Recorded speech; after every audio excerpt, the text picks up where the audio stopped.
नमस्कार, मैं हूं बालकृष्ण थरेजा। आप देख रहे हैं डेली लाइव। आइए शुरुआत करते हैं आज के मुख्य समाचारों की।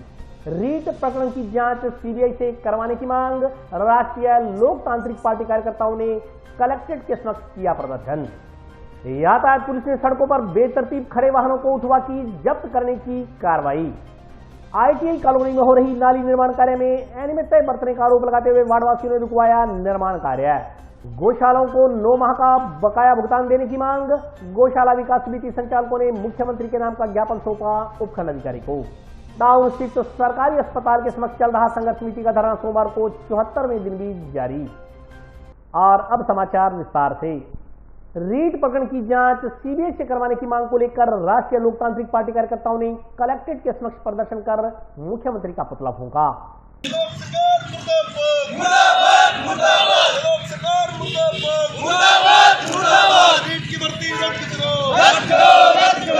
राष्ट्रीय लोकतांत्रिक पार्टी द्वारा रीट परीक्षा में हुई धांधली व पेपर आउट होने के प्रकरण की सीबीआई जांच करवाने की मांग को लेकर आज कलेक्ट्रेट के समक्ष मुख्यमंत्री का पुतला फूंका। ज्ञापन में कहा गया कि राजस्थान की रीट परीक्षा में जो पेपर आउट हुआ वह राज्य सरकार के संरक्षण में ही हुआ है। ज्ञापन में कहा गया कि राजस्थान सरकार की जांच जैसी एजेंसी एसओजी ने भी स्वीकार कर लिया है कि जयपुर स्थित शिक्षा संकुल से पेपर आउट हुआ और आउट होने के बाद उसे बोली लगाकर बेचा गया। ज्ञापन के अनुसार जयपुर स्थित शिक्षा संकुल पेपर की निगरानी में गैर सरकारी लोगों का निगरानी के जिम्मे में शामिल करना और शिक्षा संकुल जैसे स्थान से पेपर आउट होना यह इंगित करता है कि राजस्थान सरकार में बैठे मंत्रियों अधिकारियों की इसमें पूरी मिलीभगत थी। इस पूरे मामले में एक बात यह भी सामने आई है कि राजस्थान में कांग्रेस की सरकार है और जिन्हें रीट परीक्षा में आम जिम्मेदारी मिली वे भी कांग्रेस की राजीव गांधी स्टडी सर्कल संस्थाओं में सदस्य और पदाधिकारी हैं। ज्ञापन के अनुसार इसके संरक्षक राजस्थान के मुख्यमंत्री और नेशनल कोऑर्डिनेटर राजस्थान सरकार के एक अन्य मंत्री हैं। वहीं माध्यमिक शिक्षा बोर्ड के बर्खास्त अध्यक्ष डीपी जारोली सदस्य और रीट जयपुर कोऑर्डिनेटर प्रदीप पराशर संस्था के जयपुर रीजन के कोऑर्डिनेटर हैं। ज्ञापन के अनुसार एसओजी राजस्थान सरकार की एक एजेंसी है, इसलिए पर्दे के पीछे जो असली जिम्मेदार लोग हैं उन्हें वो नहीं पकड़ पाएगी, क्योंकि पेपर जब आउट हुआ तब राजस्थान सरकार के जिम्मेदार यह दावा कर रहे थे कि पेपर आउट ही नहीं हुआ। इसलिए मामले की जांच एसओजी से न करवाकर सीबीआई से करवाई जाए। इस मौके पर राष्ट्रीय लोकतांत्रिक पार्टी कार्यकर्ताओं ने राज्य सरकार का पुतला दहन कर उसके खिलाफ नारेबाजी की। देखिए, आज हनुमान जी बेनीवाल नागौर के सांसद युवाओं के चहेते, जिनके आह्वान पर पूरे प्रदेश के अंदर मुख्यमंत्री अशोक गहलोत के पुतले दहन का कार्यक्रम किया गया। इसी कड़ी के अंदर आज हनुमानगढ़ पर तमाम युवा शक्ति ने इकट्ठे होकर हनुमान जी बेनीवाल के निर्देशानुसार यह प्रदर्शन किया है, जिसमें हमारी मुख्य तौर पर मांग है, जिस तरह रीट के अंदर बड़े बड़े नाम सामने आ रहे हैं, बोर्ड के अध्यक्ष को बर्खास्त कर छोड़ दिया जाता है, जिनकी गिरफ्तारी नहीं होती है, शिक्षा संकुल से जिस तरह शर्मनाक कृत्य करके रीट के पेपर को बेचा गया और जिस तरह इसमें मंत्रियों और सीएमओ से तार जुड़े होने की बात सामने आ रही है, हमारी मांग है, एसओजी राजस्थान सरकार की एजेंसी है जो इसमें पूरी जांच नहीं कर सकती निष्पक्ष रूप से। तुम्हारे आलाकमान हनुमान जी बेनीवाल ने भी इस मामले को संसद के अंदर 2 से 3 बार उठाया और आज हमने प्रत्येक जिला मुख्यालय पर प्रदर्शन करके संदेश देने का काम किया है कि सीबीआई को इसकी जांच अपने अंडर लेनी चाहिए। मैंने राज्यपाल महोदय के माध्यम से ज्ञापन प्रेषित किया है ताकि जो सीएमओ के अधिकारी और जिन मंत्रियों का नाम इनके अंदर आ रहा है उनकी गिरफ्तारी हो सके, उनको कड़ी से कड़ी सजा मिल सके। और हम मांग करते हैं, आपके तमाम मीडिया बंधुओं के धन्यवाद भी देते हैं जिन्होंने समय समय पर इस भर्ती के मामले को उजागर करने का काम किया और युवाओं के हितों पर जब कुठाराघात होता है आपने पूरी मजबूती से हमारा साथ दिया है। और हम कहना चाहते हैं कि आने वाले समय के अंदर देश की विधानसभा और लोकसभा के अंदर माननीय सदस्यों को सोचना चाहिए कि कठोर से कठोर ऐसा कानून बने जिसके अंदर जो लीक और जो गिरोह बने हुए हैं उन पर कड़ी से कड़ी कार्रवाई हो और उनको सख्त से सख्त कार्रवाई कम से कम समय में कैसे मिले, इसका नया प्रावधान आना चाहिए। यही हमारी मांग है। देखिए, जिस तरह जांच के अंदर एसओजी ने स्पष्ट किया कि शिक्षा संकुल के स्ट्रांग रूम से पेपर बाहर निकलता है और शिक्षा संकुल के अंदर ऐसे गैर सरकारी अधिकारियों की ड्यूटी लगाई जाती है जिन अधिकारियों की ड्यूटी नहीं लगनी चाहिए। इसके अंदर हमें निश्चित संदेह पैदा होता है और जिस तरह सीएमओ से जुड़े अधिकारियों और मंत्रियों का नाम आ रहा है तो हमें संदेह है एसओजी इसकी निष्पक्ष जांच नहीं कर पाएगी, क्योंकि एसओजी राज्य सरकार की अधीन एजेंसी है। इसलिए हम मांग करते हैं, राजस्थान सरकार क्यों डरती है सीबीआई जांच से? उनको स्पष्ट आदेश देना चाहिए। अगर वो उसके अंदर दूध की दली है, अगर गहलोत जी इसमें दूध के दुले हैं तो उनको निष्पक्ष बेबाक तरीके से सीबीआई को जांच सौंपनी चाहिए। क्यों डरते हैं वो इस चीज से? देखिए, हमारी पार्टी राष्ट्रीय लोकतांत्रिक पार्टी के प्रमुख हनुमान जी बेनीवाल ने संसद के अंदर भी इस मुद्दे को 2 से 3 बार उठाया है और आगामी विधानसभा सत्र के अंदर भी आरएलपी पूरी मजबूती से युवाओं के लिए लड़ाई लड़ेगी। यातायात पुलिस की ओर से सोमवार को जंक्शन शहर में शोरूम व बैंक शाखाओं के समक्ष सड़क पर खड़े वाहनों को उठवा जब्त करने की कार्रवाई की गई। जिला कलेक्टर नथवर डिडेर के निर्देश पर यातायात पुलिस की ओर से अस्पताल, शोरूम, बैंक शाखाओं सहित अन्य प्रतिष्ठानों के संचालकों को दिए गए पार्किंग व्यवस्था करने के नोटिस की पालना होती दिखाई नहीं दे रही। नोटिस देने के बावजूद कुछ शोरूम व अस्पतालों के सामने अभी भी वाहनों को सड़कों पर खड़ा किया जा रहा है। इससे यातायात व्यवस्था बाधित हो रही है। अब यातायात पुलिस इन निर्देशों की पालना करवाने को लेकर गंभीर हो गई है। इसी कड़ी में यातायात पुलिस की ओर से सोमवार को जंक्शन शहर में शोरूम व बैंक शाखाओं के समक्ष सड़क पर खड़े दुपहिया व चौपहिया वाहनों को उठवाकर जब्त करने की कार्रवाई की गई। यातायात प्रभारी के नेतृत्व में ट्रैफिक पुलिस कर्मियों की ओर से की गई इस कार्रवाई से वाहन चालकों में हड़कंप मच गया। यातायात प्रभारी ने शोरूम व बैंक शाखाओं के अधिकारियों को शीघ्र पार्किंग की व्यवस्था करने की हिदायत दी है। इस मौके पर यातायात प्रभारी ने बताया कि जिला कलेक्टर नथवर डिडेल ने कुछ माह पहले यातायात प्रबंधक समिति की बैठक में शहर में संचालित शोरूम व अस्पताल संचालकों को पार्किंग व्यवस्था करने के निर्देश दिए थे, ताकि शोरूम व अस्पतालों के सामने सड़क पर खड़े रहने वाले वाहनों से आवागमन बाधित न हो। इन निर्देशों की पालना में यातायात पुलिस की ओर से जंक्शन व टाउन के सभी शोरूम व अस्पताल संचालकों को नोटिस देकर 15 दिन में पार्किंग की व्यवस्था करने को कहा गया था। इसी क्रम में सोमवार को यातायात पुलिस की ओर से जंक्शन में विभिन्न प्रतिष्ठानों के बाहर खड़े दुपहिया व चौपहिया वाहनों को उठवाया गया। यातायात प्रभारी ने दुपहिया व चौपहिया वाहन चालकों से अपील की है कि वे शहर में किसी भी जगह जाएं, अपने वाहनों को सड़क की बजाय सड़क से नीचे खड़ा करें, ताकि वहां से गुजरने वाले अन्य वाहनों को परेशानियों का सामना न करना पड़े। यातायात नियमों की पालना में अभी कुछ महीने पहले श्रीमान जिला कलेक्टर महोदय, जो यातायात प्रबंधक समिति के अध्यक्ष हैं, उनके द्वारा जिला कलेक्टर सभागार में मीटिंग का आयोजन किया गया था, जिसमें यह तय किया गया था जो भी शोरूम है, जो हॉस्पिटल हैं, उनके वहां बाहर ऑन रोड जो साधन खड़े रहते हैं, वहां ट्रैफिक में बड़ा आवागमन बाधित होता है। तो उनको उसकी पालना में मेरे द्वारा ट्रैफिक प्रभारी द्वारा यहाँ नोटिस दिए गए थे। सभी जो वहाँ हॉस्पिटल हैं, जो शोरूम बनाए गए हैं, उनको नोटिस भी दिए गए कि आप 15 दिन के अंदर अंदर उनकी पार्किंग व्यू देखें और इनको वहाँ खड़ा करवाएं। आज यातायात पुलिस द्वारा ईजी डे के सामने जो भी वाहन खड़े थे और ईजी डे के साथ जो गली है, वहाँ गली वालों की भी शिकायत थी कि ये लोग जो है वाहन को, जो मोटरसाइकिल को वहाँ ऑन रोड खड़ा कर जाते हैं, जिससे आमजन गली वाले बड़ी परेशानी का सामना करना पड़ता है। और इसी संदर्भ में आज मोटरसाइकिल जो थे उनको उठाया गया है वहाँ से, और इसके अलावा जो गाड़ियाँ ऑन रोड खड़ी थी उनको ट्रेन के माध्यम से उठाया गया है। मैं आमजन से अपील करना चाहूंगा, जो भी मोटरसाइकिल वाहन चालक है, चौपहिया वाहन चालक है, और गाड़ी को सड़क से नीचे उतारे ताकि पीछे वाले को परेशानी नहीं हो। जंक्शन में इनको मेरे द्वारा पर्सनली तौर पर इन सभी को बोला गया था कि जो आपके मोटरसाइकिल है, जो आपके बैंक के सामने जितनी जगह है, फुटपाथ बनाए गए हैं, इंटरलॉक टाइलें लगाई गई है, वहां तक रखें और सड़क पर नहीं आए, क्योंकि सड़क पर कंटिन्यू साधन चलता है, एक्सीडेंट होने का खतरा रहता है। एक जो इनके ईजी डे के सामने उज्जवल स्मॉल फाइनेंस कंपनी बैंक है, जो इनका जो फाइनेंस वाले हैं लड़के जो काम करते हैं, उनको ये भी बोला गया था कि उनके सामने जो जगह खाली पड़ी है सड़क के विपरीत दिशा में, वहां मोटरसाइकिल खड़े करें। आज से 1-1.5 महीना पहले भी बोला गया था, 15-20 दिन पहले भी बोला गया था इस संदर्भ में कि आप लोग मोटरसाइकिल सड़क पर नहीं लाएंगे किसी भी सूरत में। और आवागमन, अगर सड़क पे कोई साधन आता है तो पीछे का आवागमन बाधित होता है, वहाँ जाम लगने की आशंका रहती है, एक्सीडेंट भी हो सकता है। ITI कॉलोनी में हो रहे नाली निर्माण कार्य को सोमवार को कुछ लोगों ने रुकवा दिया। उन्होंने अमानक सामग्री लगाने व लेवल ऊंचा उठाकर निर्माण करने का आरोप लगाते हुए विरोध दर्ज करवाया। ग्राम पंचायत 2 के NJ ITI कॉलोनी में हो रहा नाली का निर्माण कार्य सोमवार को ग्रामीणों ने रुकवा दिया। उन्होंने अमानक सामग्री लगाने व लेवल ऊंचा उठाकर निर्माण करने का आरोप लगाते हुए इसका विरोध किया। निर्माण कार्य में गुणवत्तापूर्ण सामग्री लगाने की मांग की गई। ग्रामीणों ने मौके पर पहुंची ट्रॉली में भरी ईंटें नहीं उतारने दी और ट्रॉली को ईंटों सहित वापस भेज दिया। दूसरी ओर सूचना मिलने पर ग्राम विकास अधिकारी ने मौके का मुआयना किया। उन्होंने सही लेवल में नाली का निर्माण करवाने और गुणवत्ता युक्त सामग्री लगाने का आश्वासन दिया। इस पर ग्रामीण शांत हुए। इस मौके पर मौजूद ग्रामीणों ने बताया कि ग्राम पंचायत की ITI कॉलोनी में ग्राम पंचायत की ओर से नाली का निर्माण कार्य चल रहा है। जिस गली में नाली का निर्माण कार्य हो रहा है वह नगर परिषद की ओर से बनाई गई मुख्य सड़क से करीब आधा फीट ऊंची है। वहीं मुख्य रोड से आगे बना नाला करीब 1.5 फीट नीचा है। इसके बावजूद नाली को करीब 1.5 फीट ऊपर उठाकर बनाया जा रहा है। यह सब व्यक्तिगत रंजिश निकालने में अपने चुनिंदा चहेते व्यक्तियों को फायदा पहुंचाने के लिए किया जा रहा है, ताकि चहेतों के चबूतरे आदि न टूटे। पीछे से धीरे धीरे नाली का लेवल ऊंचा करते हुए निर्माण करवाया जा रहा है। पूर्व में जब पानी की निकासी सही तरीके से हो रही है तो 1.5 फीट फीट ऊपर उठाकर नाली निर्माण करवाने का क्या औचित्य है। उन्होंने आरोप लगाया कि ईंटें भी अमानक स्तर की लगाई जा रही हैं। उन्होंने निर्माण कार्य में अमानक सामग्री लगाने का भी आरोप लगाते हुए कहा कि इस बारे में जिम्मेदार लोगों को अवगत करवाया तो उन्होंने कनिष्ठ अभियंता को मौके पर भेजने की बात कही। उन्होंने कहा कि वे विकास कार्य तो नहीं रुकवाएंगे, लेकिन अमानक सामग्री व अनियमिततापूर्ण निर्माण कार्य नहीं होने देंगे। काम है जी और वो नाली को निर्माण है जी। तो हमारी गली भी है, आधा फुट ऊंचा है जी इस रोड से भी, और इस रोड से आगे नाला है वो 1.5 फुट नीचा है। उसके उपरांत इसको 1.5 फुट ऊपर उठा रहे हैं जी, बस एक दो अपने मनचाहे आदमियों को फायदा देने के लिए। बस उनका कुछ न टूटे चबूतरे रोड।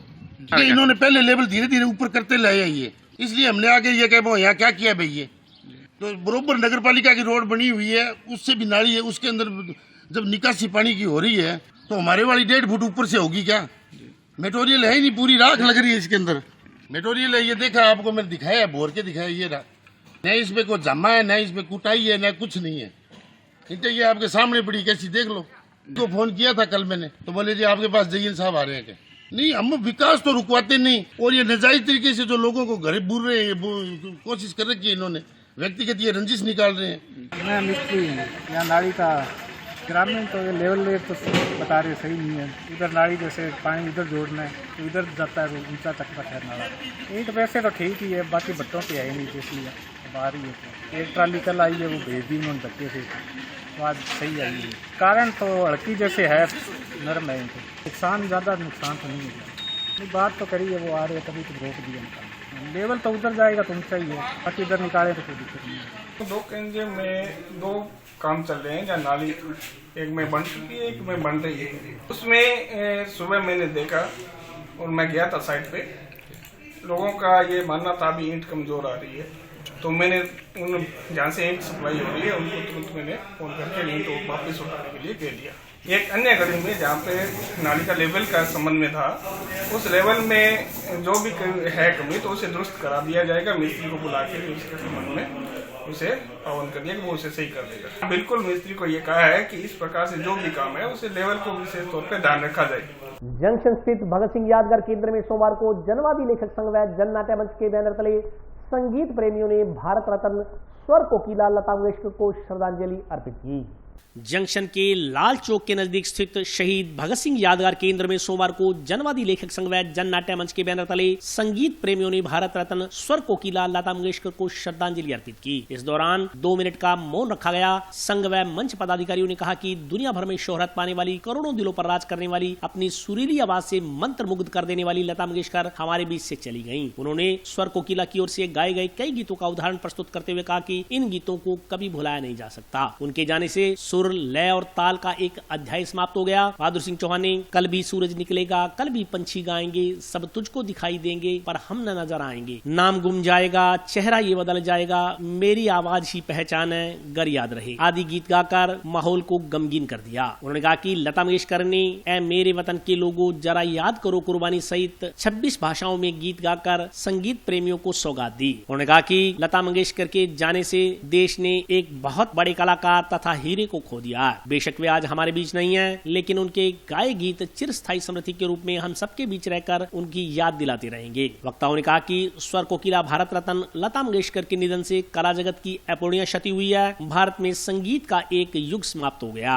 स्वर कोकिला का बिछोह व्यक्तिगत आघात सा नजर आता है। वक्ताओं ने कहा कि ऐसा लगता है मानो इस धरती पर विराज रही सरस्वती देवलोक को गमन कर गई है। संगीत आज मौन हो गया है। लता मंगेशकर सदैव अमर रहेंगी, पीढ़ी दर पीढ़ी उन्हें याद किया जाता रहेगा। इस मौके पर बहादुर सिंह चौहान, BS पेंटर, रघुवीर सिंह वर्मा, आत्मा सिंह सहित अन्य लोग मौजूद रहे। 47 में भारत और पाकिस्तान बना, नूरजहां हिंदुस्तान छोड़कर पाकिस्तान में चली गई और क्रिकेट का एक बहुत बड़ा मैच था। लता मंगेशकर भी संगीत प्रेमी के साथ साथ ये खेल प्रेमी भी थे और सचिन तेंदुलकर के साथ विशेष लगाव था इनका। वो अपने बेटे के समान समझती थी। तो सुनील गावस्कर जो हमारे हिंदुस्तान की क्रिकेट टीम के जो कप्तान थे, उनको कमेटी के तौर पर बुलाया गया वहां। तो वहां के बड़ौदा के महाराज थे, उन्होंने परिचय करवाया। सुनील गावस्कर जानते नहीं थे कि एक शख्सियत, एक लेडीज, बहुत ही देखने में हैंडसम औरत उतरी और उन्होंने परिचय करवाया कि ये सुनील गावस्कर। मेरे वतन के लोगों, जरा आँख में भर लो पानी, जो शहीद हुए हैं उनकी जरा याद करो कुर्बानी। मेरे वतन के लोगों, जरा आँख में भर लो पानी, जो शहीद हुए हैं उनकी जरा याद करो कुर्बानी।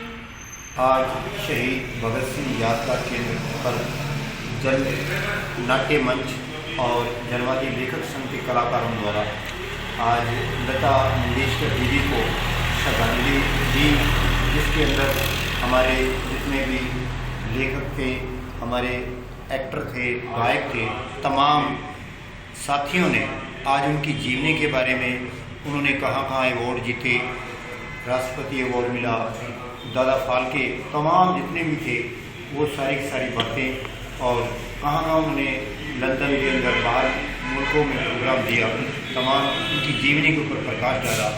ऐसी महान शख्सियत जो कभी कभी अजर अमर रहती है और कभी मरती नहीं, उनको दुनिया हमेशा जब तक भरती रहेगी हमेशा याद करती रहेगी उनके गीत। आज यहाँ जन नाट्य मंच हनुमानगढ़ की तरफ से और जनवादी लेखक संघ की तरफ से भारत रत्न लता मंगेशकर जी, जो हिंदुस्तान में दुनिया की महान गायिका, जो कल हमारे बीच से चली गई, हमें छोड़कर चली गई, जिन्होंने हजारों गीत गाए और 13 साल से गाना शुरू किया और पूरी उम्र 7 दशकों तक 70 साल तक लगातार जिन्होंने गाया और बहुत सारी भाषाओं में 26 भाषाओं में उन्होंने हर प्रकार के गीत को गाया, आज बीच नहीं रहा। और उनके ही गाए गीत जैसे कल भी सूरज निकलेगा, कल भी पंछी गाएंगे, सब तुमको दिखाई देंगे पर हम न नजर आएंगे, नाम गुम जाएगा, चेहरा ये बदल जाएगा, मेरी आवाज ही पहचान है, घर याद रहे जैसे गीत। ऐ मेरे वतन के लोगों, जरा आंख में भर लो पानी, जो शहीद हुए हैं उनकी जरा याद करो कुर्बानी। हजारों गीत गाने वाली लता मंगेशकर आज हमारे बीच नहीं रही और हम जन नाट्य मंच और जनवादी लेखक संघ की तरफ से उनको श्रद्धा सुमन अर्पित करते हैं, उनको श्रद्धांजलि देते हैं। गौशालाओं को 9 माह का बकाया अनुदान देने की मांग को लेकर जिला गौशाला विकास समिति संचालकों ने सोमवार को मुख्यमंत्री के नाम का ज्ञापन उपखंड अधिकारी को सौंपा। गौशालाओं को 9 माह का अनुदान देने के साथ अनुदान राशि बढ़ाने की मांग को लेकर जिला गौशाला समिति के बैनर तले क्षेत्र के गौशाला संचालकों ने सोमवार को मुख्यमंत्री के नाम का ज्ञापन उपखंड अधिकारी को सौंपा। इस मौके पर समिति पदाधिकारियों ने बताया कि राज्य सरकार ने 2 मार्च 2019 को बकाया 9 माह का अनुदान देने की घोषणा की थी, जो आज 3 वर्ष बीत जाने के बाद भी पूरी नहीं हो पाई है। उन्होंने कहा कि पशु चारे का भाव आसमान छू रहा है। वर्तमान अनुदान से गौशाला को चारे की आपूर्ति नहीं हो पा रही है। कोरोना की वजह से नियमित दान में भी कमी आई है, इसलिए गौशालाओं को शीघ्र बकाया 9 माह का अनुदान का भुगतान किया जाए। अनुदान की राशि 100 रुपए प्रति बड़े गोवंश व 50 रुपए प्रति छोटे गोवंश के हिसाब से दी जाए। उन्होंने कहा कि चारे के अत्यधिक भाव बढ़ने से गोवंश को पालना मुश्किल हो गया है। गोपालक भी इससे बहुत चिंतित हैं। इस समस्या से निजात दिलाने के लिए राज्य सरकार गौशालाओं में गोपालकों के हित में अतिशीघ्र चारा डिपो भी खोले। सभी गौशालाओं को अनुदान के साथ साथ अतिरिक्त राहत पैकेज दिया जाए। सरकार की ओर से गौशाला समिति में आपातकाल के लिए रखा गया पैसा वर्तमान में पैसे की तंगी से जूझ रही गौशालाओं को प्रदान किया जाए। इसके अलावा चारे का स्टॉक करने वालों पर सख्त कार्रवाई की जाए। ईंट भट्टा, मिट्टी फैक्ट्रियों, जिप्सम फैक्ट्रियों आदि में जलने वाले चारे पर पूर्णतः रोक लगाई जाए। सरकार सब्सिडी पर चारा उपलब्ध करवाए। विकलांग गोवंश के लिए 12 माह का अनुदान दिया जाए। गौशाला संचालकों ने सरकार से गुहार लगाई कि इन मांगों पर गंभीरता से विचार कर गौशालाओं को राहत प्रदान की जाए। इस मौके पर अभ्यापाले चरा, विजय रोंता, मनोहर लाल बंसल, ओम प्रकाश बिश्नोई, रामस्वरूप झोरर सहित अन्य गौशाला संचालक मौजूद रहे। आज हमने एसडीएम साहब को ज्ञापन दिया है कि कांग्रेस की सरकार बने हुए 3 साल के लगभग हो गई और उस टाइम सरकार ने वायदा किया था कि गौशालाओं के लिए हम 9 महीने का अनुदान देंगे, जो मौके पे 6 महीने का। इसलिए हमारा निवेदन है कि भी 9 महीने का अनुदान चालू किया जाए। दूसरा ये था कि भी जो गोवंश मतलब अपंग है उसको हम रेगुलर अनुदान देते रहेंगे, तो वो भी अभी तक चालू नहीं हुआ। और तीसरा ये है कि भी अब जो चारे के रेट हैं वो आसमान छू रही हैं, तो इसलिए हमारा निवेदन है कि चारे के रेट पे कंट्रोल किया जाए कैसे ही करके, तो मतलब ये गोवंश बच सकेगा।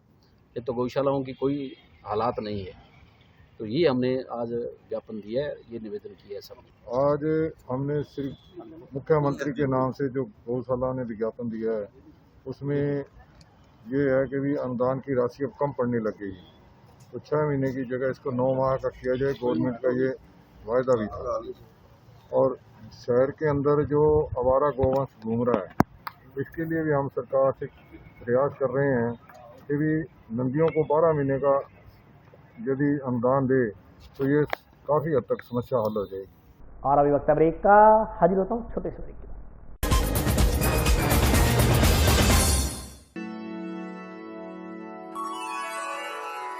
यूं तो कई बार मुझे हंसते देखा है, पर ये हंसी कुछ और है। ये गहना मुझ पर जचता है, पर ये महज एक गहना नहीं, ये रूपरेखा है मेरे मन की, हंसती खिलखिलाती लहरों की, जो आतुर थी अब तक मुझ पर सजने को। इसलिए ये गहना ही मेरा सच्चा श्रृंगार है, श्रृंगार है, श्रृंगार है।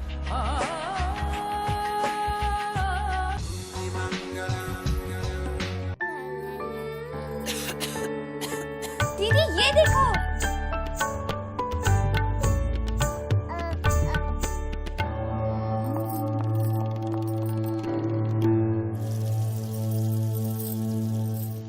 नोवेल कोरोना वायरस बीमारी को फैलने से रोका जा सकता है। खांसी और छींक के बाद और बच्चे को छूने से पहले अपने हाथों को साबुन से धोकर इसे फैलने से रोक सकते हैं। वो डॉक्टर साहब हैं? भाई साहब खांसी और बुखार था, सोचा चेक करवा लूं।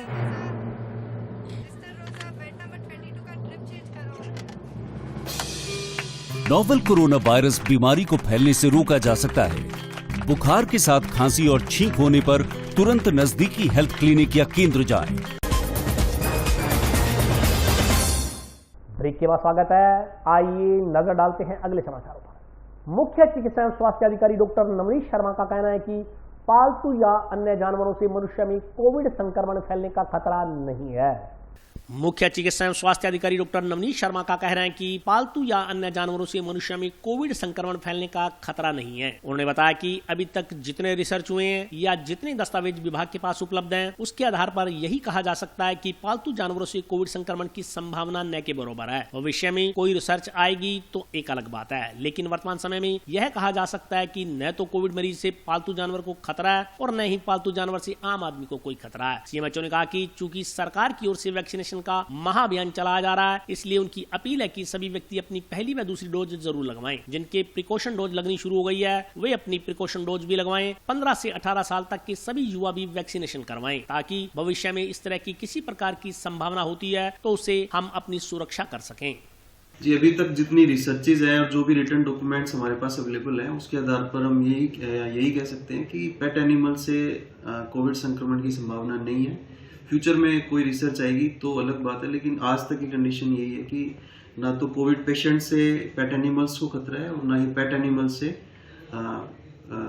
व्यक्ति आम आदमी को खतरा है। सतर्कता को लेकर इतनी ही हम अपील करना चाहेंगे कि चूंकि सरकार की तरफ से वैक्सीन का जो महाअभियान चलाया जा रहा है, तो सभी व्यक्ति अपनी जो फर्स्ट सेकेंड डोज 100% लगवाएं और जिनके प्रिकॉशन डोज स्टार्ट हो गई है वो अपनी प्रिकॉशन डोज भी लें। और जो 15 से 18 तक का हमने स्टार्ट किया है वो भी अपने 15 से 18 वाले जो भी युवा है वो अपनी वैक्सीन लगवा लें, तो कम से कम फ्यूचर में अगर इस तरह की कोई भी संभावना आती है तो उससे हम सुरक्षा प्राप्त कर सकते हैं। टाउन स्थित नेहरू मेमोरियल पीजी महाविद्यालय में वर्षों से खंडर पड़े छात्रावास भवन को आज जमींदोज कर दिया गया। टाउन स्थित नेहरू मेमोरियल पीजी महाविद्यालय में वर्षों से खंडर पड़े छात्रावास को ध्वस्त करने का कार्य आरंभ किया गया। इस संदर्भ में जानकारी देते हुए महाविद्यालय के प्राचार्य नरेंद्र भामू ने बताया कि इस छात्रावास का 1968 में निर्माण करवाया गया था। उन्होंने बताया कि हॉस्टल के अलावा यहाँ वर्षों से खंडर पड़ी जिम्नेजियम इमारत को भी ध्वस्त कर दिया गया। प्राचार्य के अनुसार ये दोनों इमारतें निरीक्षण के लिए आने वाले शिक्षा विभाग के अधिकारियों की नजर में विकास में अवरोधक थी। इसके अलावा कई असामाजिक तत्व यहाँ बैठकर कॉलेज बंद होने के बाद नशावृत्ति आदि करने का अड्डा बना चुके थे। बहुत से असामाजिक तत्व रात्रि के अंधेरे में कॉलेज की दीवार फांदकर छात्रावास भवन में आकर नशावृत्ति करते थे। इस वजह से भी परेशानियों का सामना करना पड़ रहा था। इसके अलावा नियम अनुसार जब तक पुराना छात्रावास मौजूद है तब तक नए छात्रावास के लिए आवेदन नहीं किया जा सकता था, जबकि यह छात्रावास लंबे समय से छात्रों के काम नहीं आ रहा था। प्राचार्य ने बताया कि शिक्षा निदेशालय के आदेश प्राप्त होने के बाद 3 सदस्यीय समिति का गठन किया गया। इसे ध्वस्त करने के लिए मोहरबंद निविदाएं आमंत्रित की गई। इसके बाद मोहरबंद निविदाओं में 4.25 लाख रुपए के राजस्व की प्राप्ति हुई है, जिसे विभाग ने जमा करवा दिया गया है। उन्होंने कहा कि शीघ्र ही शिक्षा विभाग की अनुमति प्राप्त कर जरूरत अनुसार नए छात्रावास का निर्माण भी करवाया जाएगा। ये जो अपने पुराना हॉस्टल जो कि 1968 में निर्मित था और ये एक अर्ध निर्मित जिम्नेजियम जो कि ढांचा के रूप में था, ये दोनों एक महाविद्यालय में नैक निरीक्षण में एक बहुत बड़ा रोड़ा बने हुए थे। साथ में क्या है कि ये इसमें क्या होता है कि बच्चों का जैसे एक झुंड गया वहाँ बैठ गया या किसी प्रकार की कोई नशावर्ती के, पहले दीवारें छोटी थी उसमें नशावर्ती की प्रवृत्ति भी थी, वो शाम को दीवारें कूद के आगे और वो वहाँ बैठ करके वो करते थे। तो बच्चों के लिए असामाजिक तत्वों का अड्डा बन गया था। दीवारें भी छोटी थी, दोनों ही बातें थी, तो असामाजिक तत्वों का अड्डा बना हुआ था। तो ये इसको करने के लिए फिर हमने एक सुयोजित वो प्लान बनाया, ये भी इसको किस प्रकार से किया जाए। क्योंकि एक बात तो ये होती है कि जब तक आपके पास हॉस्टल है, आप नए हॉस्टल के लिए आप आवेदन नहीं कर सकते, चाहे आपके पास टूटा फूटा भी क्यों ना है। और जिम्नेजियम आपके पास है तो आप स्टेडियम के लिए नहीं कर सकते। ये अड़चन भी थी साथ में, और साथ में क्या है कि न्यूसेंस का अड्डा भी था। तो दोनों चीज़ों के लिए फिर मैंने इसके लिए एक प्लान बनाई, और प्लान बना करके मैंने पहले पीडब्ल्यूडी को लेटर लिखा, और लेटर लिख करके पहले पीडब्ल्यूडी के इंजीनियर से मैंने इनको कंडेम करवाया।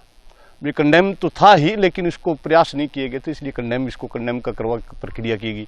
फिर आयुक्तालय को भेजा गया कि आयुक्तालय से हमने उसकी स्वीकृति ली, भी ये कंडेम हो चुका है और इसको हमें हटाना है, और इस तरह की न्यूसेंस का ये अड्डा भी है।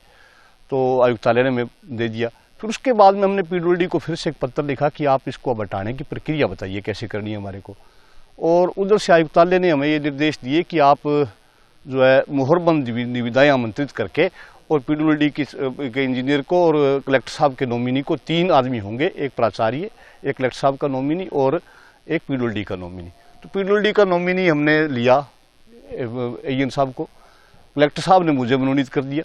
और साथ में क्या है कि मैंने अपने एक सीनियर मोस्ट आदमी जो हमारे सीनियर मोस्ट फैकल्टी मेंबर्स थे वो उनको लिया, तीनों की एक कमेटी बनाई और मोहरबंद निविदाएं आमंत्रित की। मोहरबंद निविदाएं आमंत्रित करके फिर हमने इसमें मोहरबंद निविदाओं के अंदर ये सबसे बड़ा भाग्य की बात ये थी कि ये पैसा होता है राजस्व का, हमें जमा कराना होता है। तो 4.25 लाख रुपए में ये हमारा टेंडर छूट गया कि ये भूमि जमीन दोज करके और इसको ये हमें खाली करके मलबा फ्री करके हमारे को देंगे।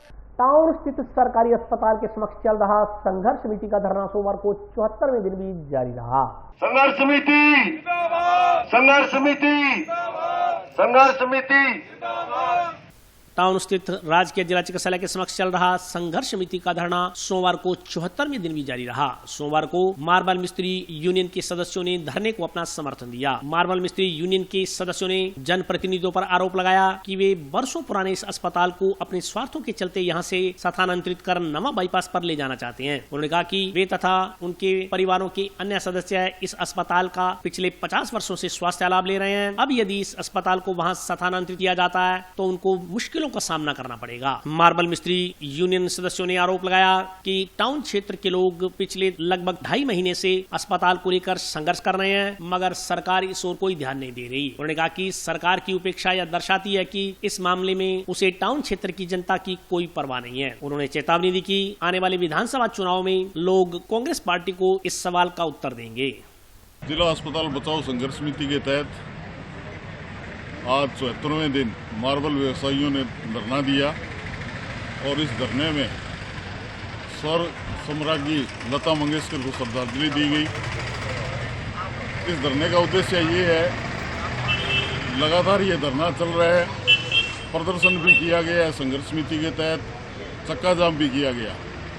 हमारा मेन उद्देश्य है जिला अस्पताल टाउन के आधार पर ही मेडिकल कॉलेज मिला था हनुमानगढ़ को। उस मेडिकल कॉलेज और इस संबंध हॉस्पिटल को भी कुछ राजनेताओं और प्रशासनिक अधिकारियों की बदौलत ये नवा बाईपास पर ले जाना चाहते हैं। उसके विरोध स्वरूप ये आज धरना दिया गया। दूसरी बात ये है प्रशासन की और कुछ नेताओं की हठधर्मिता के कारण इस आंदोलन को दबाने के लिए जो पिछले दिनों चक्का जाम किया था संघर्ष समिति के तहत जनता ने, उसमें झूठे मुकदमे बनाए गए। उस झूठे मुकदमों से संघर्ष समिति के तहत मेरा ये कहना है कि उन झूठे मुकदमों से न तो यहाँ संघर्ष समिति के सदस्य डरने वाले हैं और न यहाँ टाउन की और आसपास के गांवों की जनता वो नहीं डरेगी। चाहे हमारे पर कितने ही मुकदमे बना लिए जाएं, जब तक ये संबंध हॉस्पिटल टाउन का मेडिकल कॉलेज से नहीं रखेंगे ये आंदोलन जारी रहेगा। जिला अस्पताल बचाओ संघर्ष समिति न तो टाउन और जंक्शन के बीच किसी तरह का कोई भेदभाव नहीं मानती। ये जिला है हनुमानगढ़ नाम से, इसी में टाउन आता है और इसी में जंक्शन आता है। वो ऐसे ही गुमराह करने के लिए कुछ वहाँ के जो नेता लोग हैं, कुछ वो लोग बागों को गुमराह करके अपना हित साधना चाहते हैं। सिर्फ राजनीति वो कर रहे हैं, झूठा ही आरोप यहाँ की संघर्ष समिति पर लगा रहे हैं। हम संघर्ष समिति के लोग टाउन और जंक्शन के बीच कोई भेदभाव नहीं मानते। हनुमानगढ़ एक है और हमारी यही मांग है भी टाउन भी हनुमानगढ़ जिले का ये एक हिस्सा है, इसलिए यहाँ पहले से अस्पताल है, उसी के आधार पर मेडिकल कॉलेज बना हुआ है, हमें मिला है, तो ये इसी को संबंध हॉस्पिटल रखा जाए। सिर्फ हमारी यही मांग है, हम किसी तरह का कोई भेदभाव नहीं रखते। अगर ये मांग हमारी नहीं मानी जाती तो टाउन और टाउन के आसपास के जो गाँव के लोग हैं वो इस आंदोलन को और तेज करेंगे और हम जब तक ये मांग नहीं मानी जाएगी हम किसी भी हालात में पीछे नहीं हटेंगे। और आज के लिए बस इतना ही। कल फिर हाजिर होता हूँ नए समाचारों के साथ, तब तक के लिए नमस्कार।